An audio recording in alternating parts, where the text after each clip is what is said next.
Assalamualaikum warahmatullahi wabarakatuh. Halo sobat semua, kita ketemu lagi di YouTube channel Titi Anggraini yang akan mengulas soal pemilu, demokrasi di Indonesia ataupun global. Nah, dalam kesempatan kali ini saya mau bahas yang ringan-ringan saja dalam tema trivia pemilu. Kalau di sebelumnya saya punya video soal bedah buku pemilu, saya juga akan merilis hal-hal sederhana soal pemilu yang memakai tagar trivia pemilu.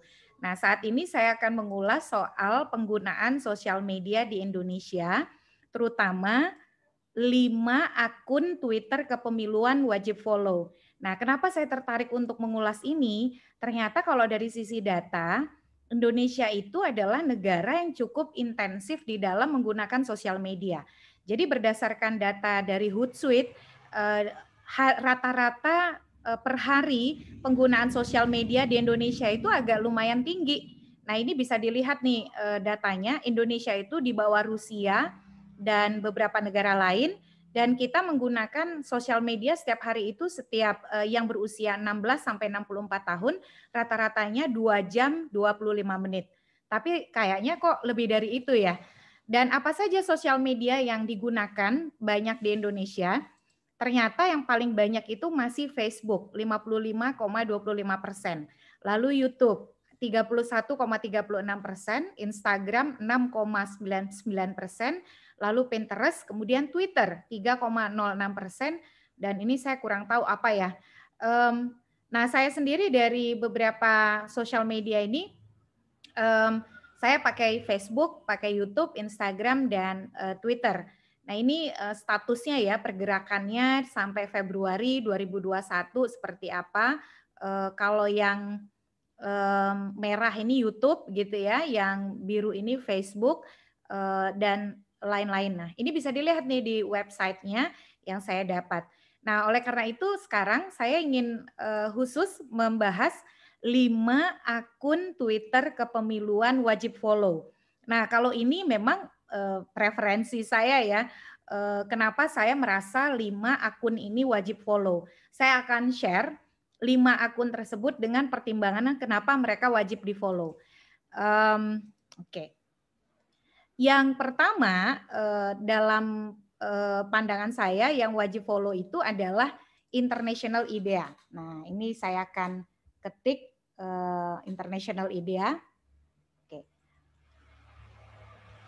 Jadi akunnya namanya International IDEA @in_IDEA. Jadi International IDEA itu singkatan dari The International Institute for Democracy and Electoral Assistance. Jadi International IDEA ini adalah kalau di akun Twitternya disebutkan sebagai Global Intergovernmental Organization, jadi organisasi antar negara yang mendorong keberlanjutan demokrasi di seluruh dunia. Jadi kenapa saya menganjurkan untuk follow International IDEA? Karena di dalam akun Twitter International IDEA ini banyak sekali update informasi kepemiluan berupa webinar dan juga publikasi-publikasi. Nah, mereka punya yang namanya IDEA Publication. Itu ada akun Twitternya sendiri, tapi biasanya akan di-retweet di akun Twitter mereka. Jadi memang di sini kita selain mendapatkan informasi kegiatan-kegiatan terkini kepemiluan dari seluruh dunia, kita juga bisa mendapatkan informasi soal publikasi terbaru yang dikeluarkan oleh International IDEA. Kita tahu bahwa International IDEA itu punya banyak sekali publikasi yang menjadi rujukan praktisi pemilu internasional, mulai dari electoral management design, lalu electoral system design, yang kalau kita ingin belajar pemilu biasanya kalau yang bergelut kesehariannya di isu pemilu, buku IDEA itu suatu ya keniscayaan untuk dibaca ya, selain tentu buku dari para akademisi lain. Nggak bermaksud GR, tapi International IDEA ikut follow saya juga. Nah, jadi International IDEA ini adalah rekomendasi yang pertama, jadi yang paling saya rekomendasikan. Nah, selain International IDEA untuk di follow akun Twitternya, dan mereka ini sangat aktif ya mengupdate perkembangan kepemiluan. Yang kedua, saya rekomendasikan akun dari Toby S. James. Beliau ini adalah profesor di politik dan public policy atau kebijakan publik, dan dia menulis banyak sekali buku-buku kepemiluan serta jurnal kepemiluan.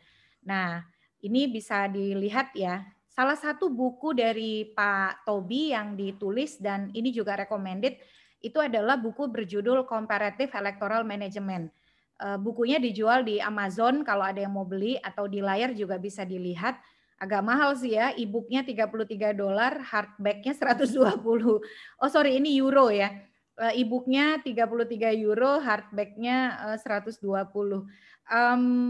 Saya punya tapi masih belum lengkap karena saya belum beli yang buku full. Kalau kita mau baca yang bab satunya sepertinya bisa diakses di sini, disebutkan open access content is available, tapi hanya untuk bab 1 dan bab 4.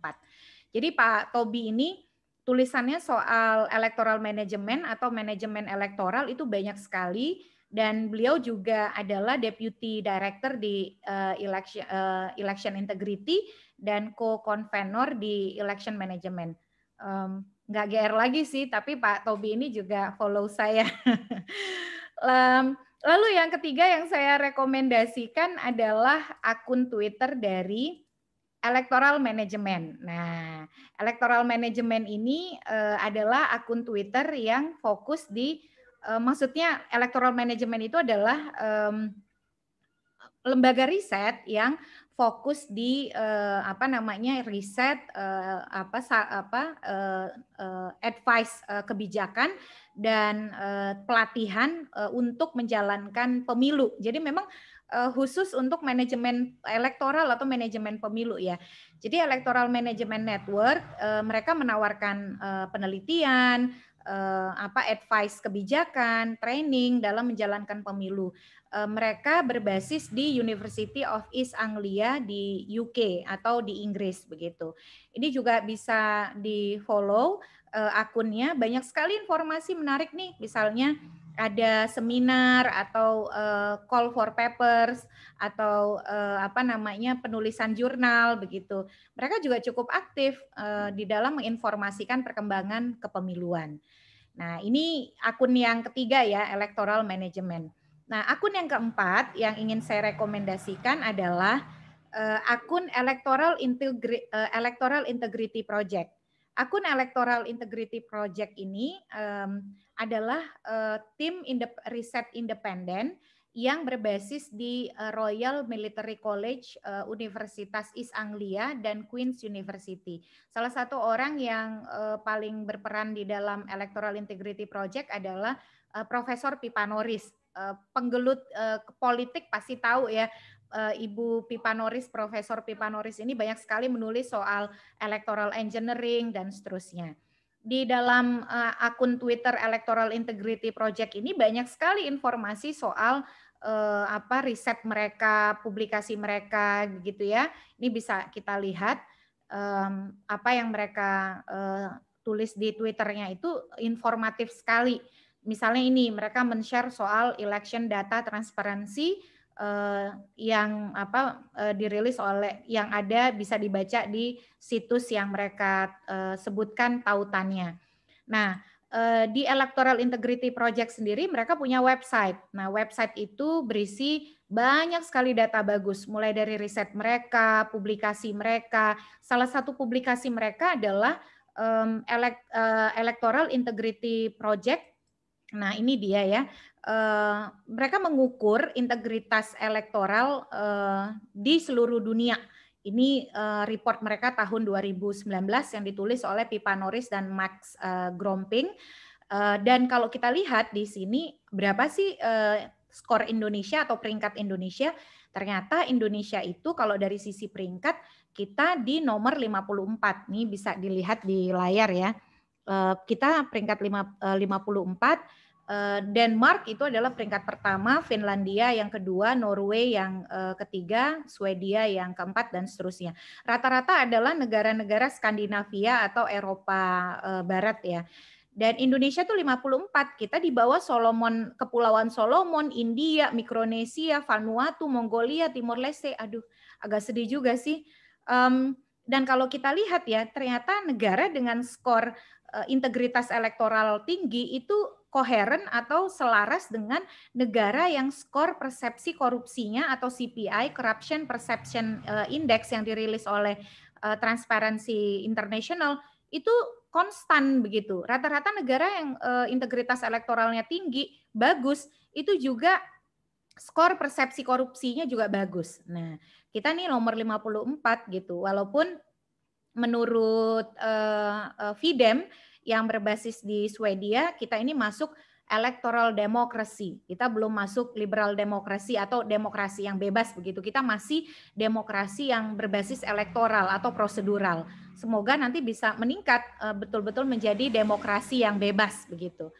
Nah, itu tadi 4 akun ya.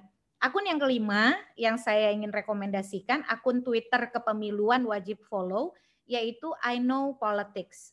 Nah, I Know Politics ini di International Knowledge Networks of Women in Politics itu menjadi semacam tempat bertemunya para perempuan di politik yang memfokuskan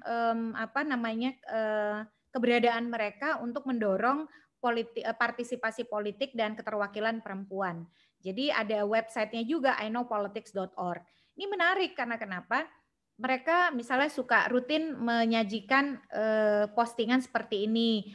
Ketika Hari Perempuan Internasional 8 Maret lalu, mereka menyajikan data Women in Politics 2021 atau perempuan dalam politik tahun 2021. Ada petanya nih, gitu, dan seterusnya. Juga perkembangan perempuan politik di seluruh dunia. Nggak GR sih, tapi follow saya juga gitu. Nah, itu akun yang kelima. Saya sendiri punya akun Twitter. Akun Twitter saya ini dia, Titi Anggraini @titianggraini. Jadi tadi ya kawan-kawan, kalau untuk akun Twitter kepemiluan saya merekomendasikan yang pertama untuk follow akun International Idea @in_idea. Lalu yang kedua akunnya Profesor Toby S. James. Lalu kemudian yang ketiga saya merekomendasikan untuk follow akun Electoral Management. Kemudian yang keempat akun dari Electoral Integrity Project, dan yang terakhir saya merekomendasikan akun I Know Politics, terutama untuk melihat bagaimana perempuan di politik perkembangannya di seluruh dunia. Nah, kira-kira itu yang mau saya ulas di trivia pemilu kali ini, yang ringan-ringan saja, supaya kita bermedsos membawa manfaat dan memperkuat keilmuan kita, terutama bagi mereka yang menekuni dan meminati isu kepemiluan. Sampai jumpa di postingan berikutnya, masih membahas soal pemilu dan demokrasi. Assalamualaikum warahmatullahi wabarakatuh. Salam sehat selalu. Sampai ketemu di kesempatan berikut.